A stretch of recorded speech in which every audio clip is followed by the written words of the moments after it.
I never thought I'd be the type of person to have a story like this, but life has a way of throwing curveballs when you least expect them. My name is Margaret. I'm 63 years old, and I've lived in my 3-bedroom house in the suburbs for over 30 years.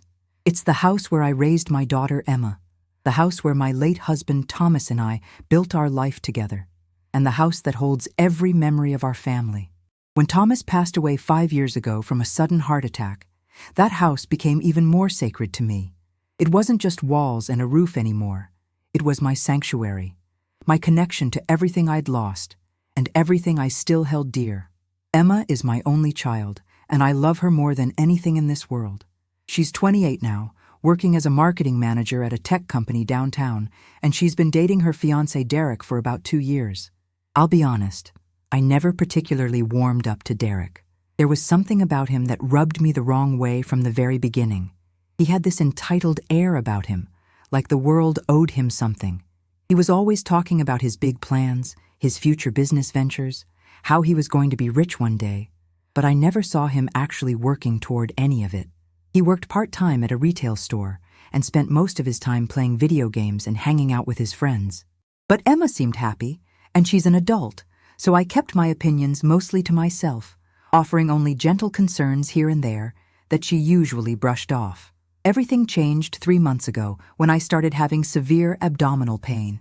At first, I thought it was just indigestion or maybe a stomach bug, but the pain kept getting worse. Emma insisted I go to the doctor, and after a series of tests, they found a large mass that needed to be removed immediately. The doctor suspected it might be cancerous, though they wouldn't know for sure until after the surgery. I was terrified. The thought of going through major surgery alone, without Thomas by my side, was overwhelming. Emma was wonderful, though. She took time off work, drove me to all my appointments, held my hand when I cried, and promised me that everything would be okay. The surgery was scheduled, and I had to stay in the hospital for what ended up being 3 weeks. The operation was more complicated than expected, and my recovery was slow. They had to monitor me carefully for infections and complications.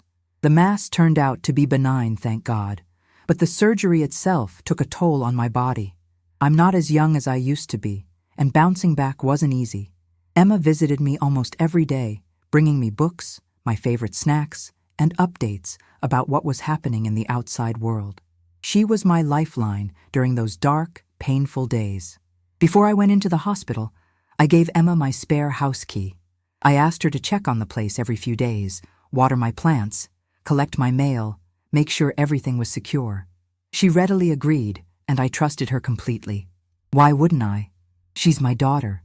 I never imagined that she would interpret my request as permission for something entirely different. When I was finally discharged, Emma picked me up from the hospital.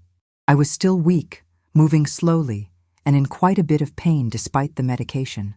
I was so grateful to be going home, to sleep in my own bed, to be surrounded by my own things. The hospital had been sterile and cold, and I desperately needed the comfort of home. Emma seemed a bit nervous during the drive, fidgeting with the radio and making odd small talk, but I attributed it to worry about my recovery. She kept asking me how I was feeling, if I needed to stop anywhere, if I wanted to pick up any food on the way. I just wanted to get home. We pulled into my driveway, and immediately something felt off. There was a car I didn't recognize parked on the street in front of my house. A beat-up sedan that definitely wasn't there when I left. Emma helped me out of the car and up the walkway, supporting me as I moved slowly toward the front door. My heart was already starting to race, some instinct telling me that something wasn't right. Emma unlocked the door and helped me inside, and that's when I saw it. My living room, my beautiful, carefully decorated living room that I'd kept pristine for decades, was completely transformed. There were men's clothes draped over my furniture, empty pizza boxes stacked on my coffee table, video game controllers scattered across the floor, and dirty dishes piled up on every surface. The smell hit me next, a combination of stale food, body odor, and something else I couldn't quite identify. My cream-colored couch had stains on it. My decorative pillows, that I'd embroidered myself, were tossed carelessly on the floor. The framed photos of my family that normally sat on the mantel had been moved to make room for a gaming console and a massive TV that definitely wasn't mine.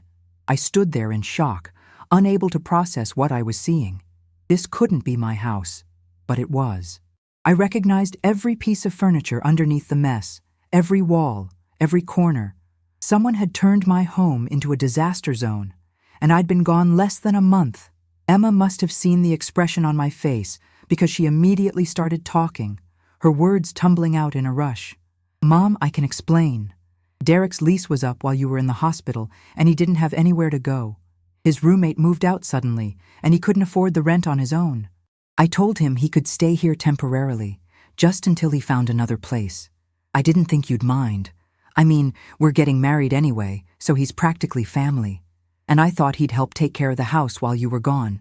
You know, keep an eye on things." I couldn't speak. I literally could not form words. My mouth opened and closed, but nothing came out. Keep an eye on things? This was keeping an eye on things? My house looked like a fraternity had been living in it for months. I felt tears starting to burn in my eyes, but they were tears of anger, not sadness. How could she do this? How could she give someone permission to live in my house without asking me?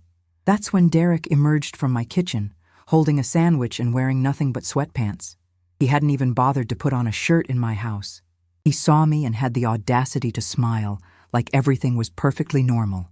"Hey, Margaret, you're back. How are you feeling? Healing up good?" He took a bite of his sandwich, crumbs falling onto my hardwood floor that I'd had refinished just last year. I found my voice then, though it came out as more of a croak. "What are you doing here? Why is my house like this?" My hands were shaking, both from weakness and from rage. I'd just had major surgery. I could barely stand on my own, and I was coming home to this nightmare. Derek shrugged, completely unbothered by my obvious distress. "Emma said I could crash here for a bit. My place fell through, you know how it is. But don't worry, I'll clean up before I leave. I've just been really busy with work and stuff." Busy with work? He worked part-time retail, and it was obvious from the state of the house that he'd been doing nothing but lounging around, eating and playing games. I looked at Emma, waiting for her to say something, to apologize, to tell Derek to leave immediately. But she just stood there looking guilty and uncomfortable. She wouldn't meet my eyes. "Mom, maybe you should sit down. You just got out of the hospital. You shouldn't be standing so much." "Sit down? Sit down where? On my stained couch? Among the trash and dirty dishes?" I felt my legs starting to shake, whether from anger or weakness I couldn't tell. Emma guided me to the couch, pushing aside some of Derek's clothes to make room. I sank down into it, and even that small movement sent pain shooting through my abdomen. I'd been warned to take it easy, to avoid stress, to rest and recuperate. Instead, I was coming home to find that my house had been taken over. Derek sat down in my recliner, Thomas's old recliner that no one else ever sat in, and propped his feet up on my coffee table. "So what's the recovery time looking like? Emma says you're going to be laid up for a while. Don't worry though, I can help out around here, maybe do some grocery shopping, take out the trash, whatever you need." The absolute audacity of this man. He'd destroyed my house, and now he was offering to help as if he were doing me a favor. I took a deep breath, trying to calm myself down. My doctor had warned me about keeping my blood pressure stable. "Derek, you need to leave. This is my house, and I didn't give you permission to stay here." He exchanged a glance with Emma, and she quickly jumped in. "Mom, he has nowhere to go. Can't he just stay for another week or two until he finds a place? Please?" I promised him he could stay. A week or two? I'd been gone 3 weeks and look what had happened. What would another week or two look like? Would there even be a house left?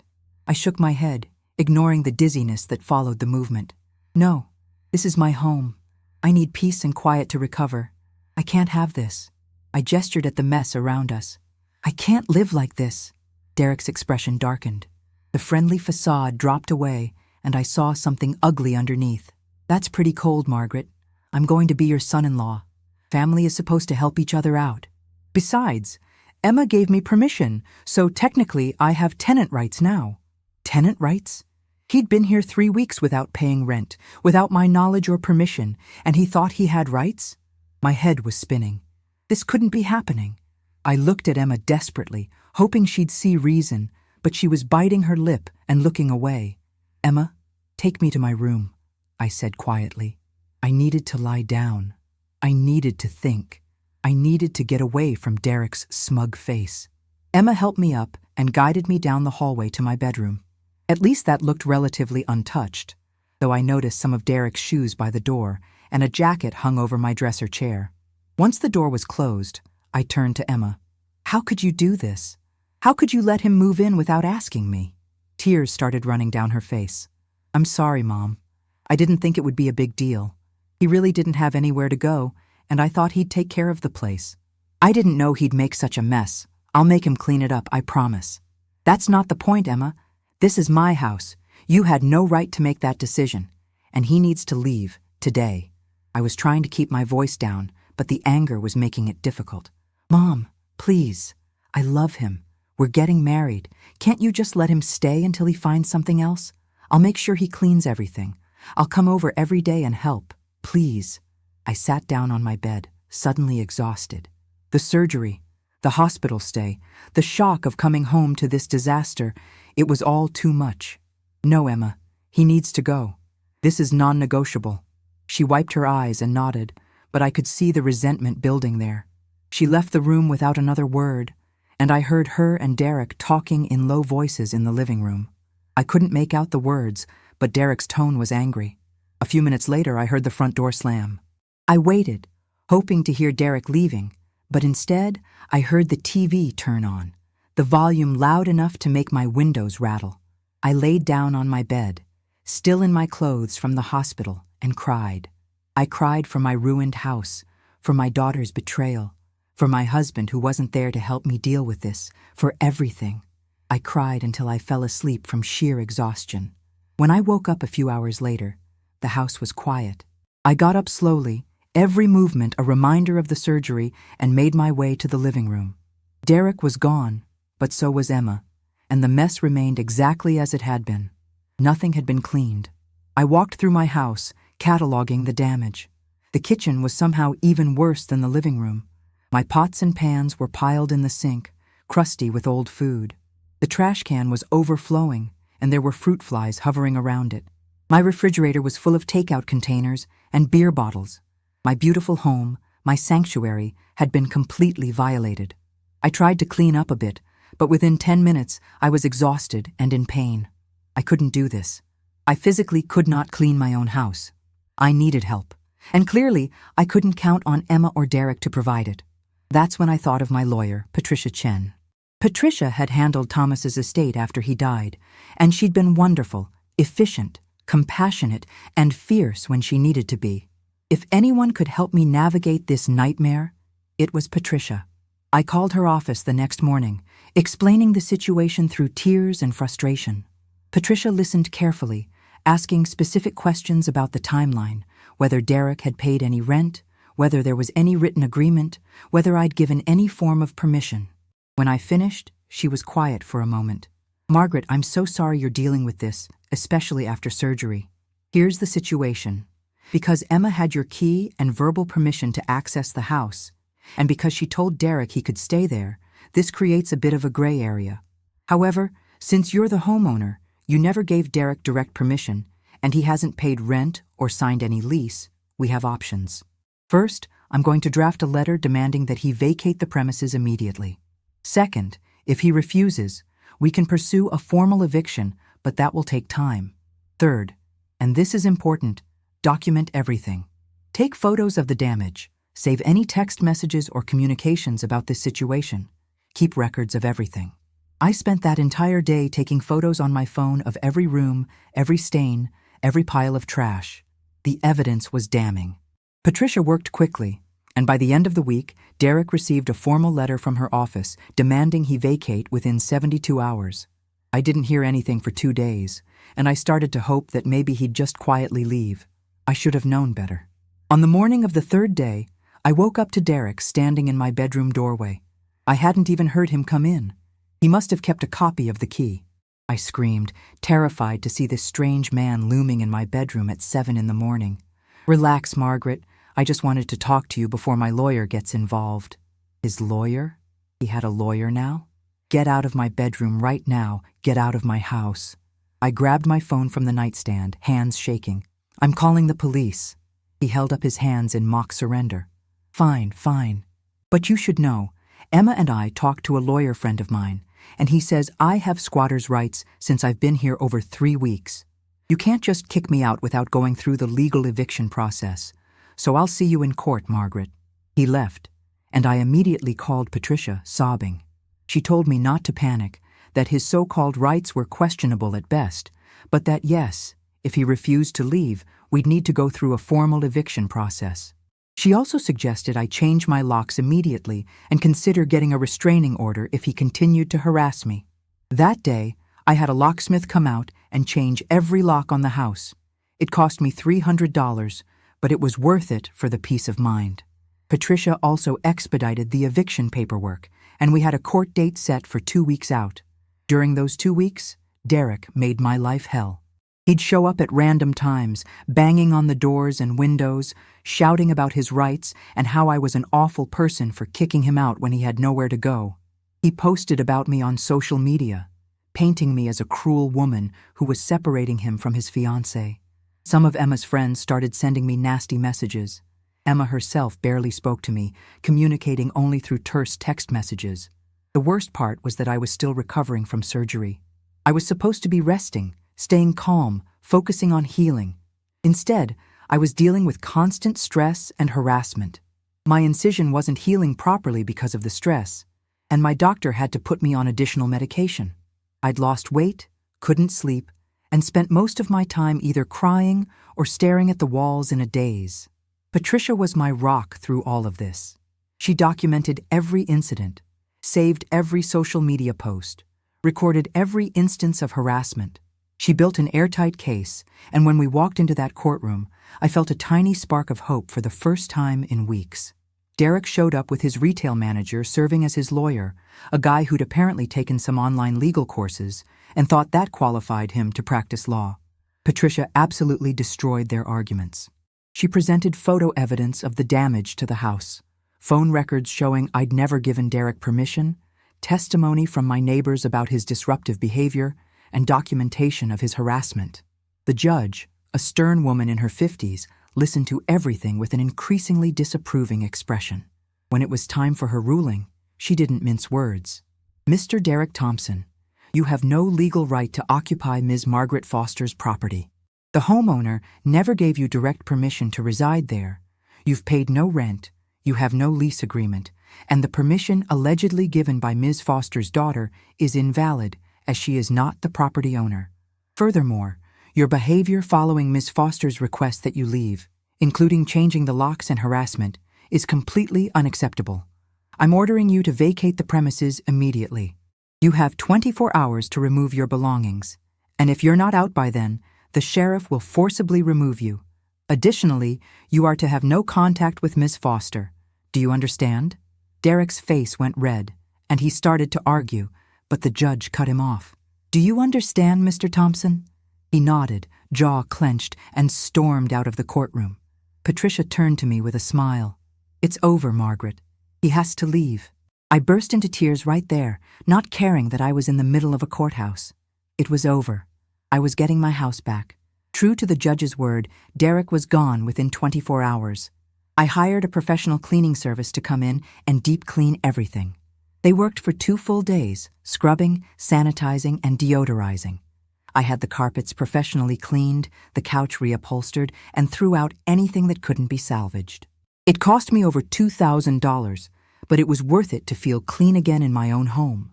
The hardest part wasn't the money or even the stress of the eviction. It was the relationship with Emma.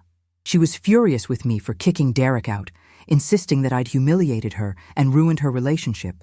She wouldn't return my calls, wouldn't visit, and sent me a long text message about how I'd never accepted Derek and how this proved I didn't care about her happiness. It broke my heart. For weeks, I heard nothing from her. I sent her messages apologizing for the way things had happened, explaining that it wasn't about Derek personally, but about respecting my home and my boundaries. I told her I loved her and wanted to work things out. She left them all on read. Then, about a month after the eviction, I got a call from Emma. She was crying so hard I could barely understand her. Between sobs, she told me that Derek had moved in with another woman, someone he'd apparently been seeing on the side for months. He'd gotten engaged to Emma, thinking she'd let him live rent-free indefinitely. using her as a meal ticket. When that fell through, he'd simply moved on to his next target. Emma was devastated. I didn't say I told you so. I didn't lecture her or remind her that I'd seen through Derek from the beginning. I just told her to come home. She showed up at my door an hour later, and I held her while she cried. We talked for hours, about Derek, about what had happened with the house, about how she'd been so blinded by love that she'd betrayed my trust. She apologized over and over, and while the hurt didn't disappear overnight, it was a start. She helped me finish putting the house back together, replacing the items that had been damaged beyond repair. She painted over the scuff marks on the walls, helped me reorganize my kitchen, and worked tirelessly to try to make things right. It's been 6 months now since that awful day I came home from the hospital. My health has improved. The incision finally healed properly once the stress decreased, and I'm back to my normal activities. The house looks beautiful again. Every trace of Derek's presence erased. Emma and I are rebuilding our relationship slowly. There's still some tension sometimes, still some hurt feelings on both sides, but we're working through it. She's dating someone new now, a kind, respectful man who works as a teacher and actually asked my permission before even staying for dinner the first time. I like him. More importantly, I trust him, and I trust that Emma has learned from the Derek disaster. Looking back, I can't believe how quickly my life spiraled out of control. 1 surgery, 3 weeks in the hospital, and I came home to find my sanctuary invaded. But I also learned something important through all of this. I learned that boundaries matter, that standing up for yourself matters, even when it's hard and even when people you love are angry with you for it. I learned that I'm stronger than I thought, that even recovering from surgery and facing harassment, I could fight for what was mine. Most importantly, I learned the value of having people like Patricia in your corner, people who will fight for you when you can't fight for yourself. And I learned that sometimes love means saying no, even to your own daughter, because enabling bad behavior isn't love, it's harm. My house is my sanctuary again. Every morning, I wake up in my clean bedroom, walk through my organized kitchen, and sit in my living room with my coffee, grateful for the peace and quiet. I worked too hard for too long to let anyone take that away from me, and I never will again. The ordeal with Derek taught me that I deserve respect in my own home, and I'm never going to apologize for demanding it.